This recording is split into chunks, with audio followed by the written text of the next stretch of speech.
দিদি কি হয়েছে আপনি খবর? হ্যাঁ মেয়ে হ্যাঁ হ্যাঁ আগুনে পুড়ে গেছিল। আচ্ছা আচ্ছা ও এবার মাধ্যমিক পরীক্ষা দেবে।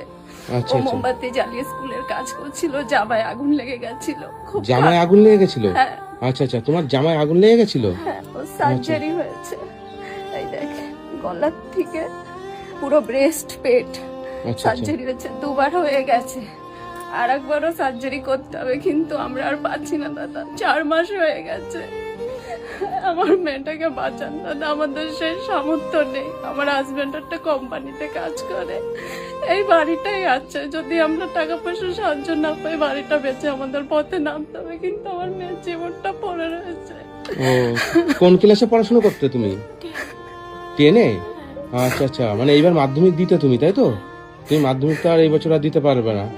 আচ্ছা মানে পুড়ে মানে খুব মানে অসুবিধা? হ্যাঁ, পুরো ব্রেস্ট টেস্ট পুড়ে গেছে। সব পুড়ে গেছে? হ্যাঁ, ও সার্জারি করতে হবে আর একবার। এই সার্জারিটা না করলেও ভালো হতে পারবে না পুরোপুরি। আচ্ছা আচ্ছা আপনার স্বামী কি করে বললেন? একটা কোম্পানিতে কাজ করে। একটা কোম্পানিতে? কত করে পায় মাসে? 12,000 টাকা মায়না পায়। 12,000 টাকা মাইনে পায়? ওর প্রত্যেকদিন ড্রেসিং করতে হয়। প্রত্যেকদিন ড্রেসিং করতে হয়? মানে ড্রেসিং এ কত খরচা? 1700 টাকা লাগে। 1700 টাকা ডেলি? তো এই আমরা আর পেরে উঠতে পারছি না। আচ্ছা আচ্ছা কতদিন হয়েছে এটা? 4 মাস হয়ে গেছে দাদা। 4 মাস হয়ে গেছে? মানে 4 মাস ধরে ডেলি এরকম ড্রেসিং করতে হচ্ছে? হ্যাঁ, আচ্ছা আচ্ছা মানে কি কি করে হলো হঠাৎ এরকম? ও বই পড়ছিল মোমবাতি জ্বালিয়ে। বই? আচ্ছা আচ্ছা বই পড়ছিল মোমবাতি জ্বালিয়ে, তারপরে? ও জামাই কি করে লেগে গেছে ও বুঝতে পারিনি। আচ্ছা আচ্ছা তুমি বুঝতে পারোনি কি করে লেগেছে? বুঝতে পারিনি। মানে মোমবাতি কি পাশেই ছিল? হ্যাঁ, পাশে মানে হঠাৎ তোমার আগুন লেগে গেছে? তার যখন লেগে গেছিল, হ্যাঁ তারপরে আমি নিজেই নেভানোর চেষ্টা করছিলাম, কিন্তু পারিনি। তারপরে মাকে চিৎকার করে ডাকলাম, তারপরে মা এসে নিভিয়েছে। আচ্ছা আচ্ছা ওকে বাঁচাতে যে আবারও 10 আঙুল পুড়ে গেছিল। আচ্ছা আচ্ছা আমিও আর ঝিকলে ভর্তি ছিলাম।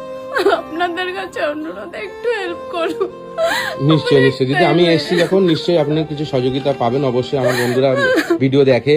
হ্যাঁ এছাড়া আমার কেউ নাই দাদা। একটাই মেয়ে আপনার? একটাই মেয়ে। ও পড়াশোনায় খুব ভালো দাদা, ও ছবিও খুব সুন্দর আঁকে। আচ্ছা। দেখেন ওর কত ছবি। মানে এই ছবিগুলো সব আঁকে? হ্যাঁ, ওর নিজের হাতে ছবি আঁকা। ও আচ্ছা, একটা আচ্ছা। আর্টিস্ট হতে চায় সবসময় বলে। একটু হেল্প করুন, আমার মেয়েটা সার্জারিটা। কি নাম তোমার? পায়েল বিশ্বাস। পায়েল বিশ্বাস। দিদি আপনার নাম কি? শিপ্রা বিশ্বাস। শিপ্রা বিশ্বাস। বন্ধুরা আমি আজকে এসেছি গোবরডাঙ্গা। গোবরডাঙ্গা এই জায়গাটার নাম কি? অখিলপল্লী। অখিলপল্লী। গোবরডাঙ্গা অখিলপল্লী ওখানে এসেছি। এই যে বাচ্চা মেয়েটাকে দেখছেন এর বয়স হচ্ছে তোমার কত বললে? 15 বছর বয়স, 16 বছরে পড়েছে। এবার মাধ্যমিক পরীক্ষা দিত কিন্তু দিতে পারেনি কপালবশত। মানে একটা মোমবাতি জ্বালিয়ে স্কুলেরই পড়াশোনা করছিল, সেই সময় হঠাৎ করে আগুন লেগে যায়। এখান থেকে নিয়ে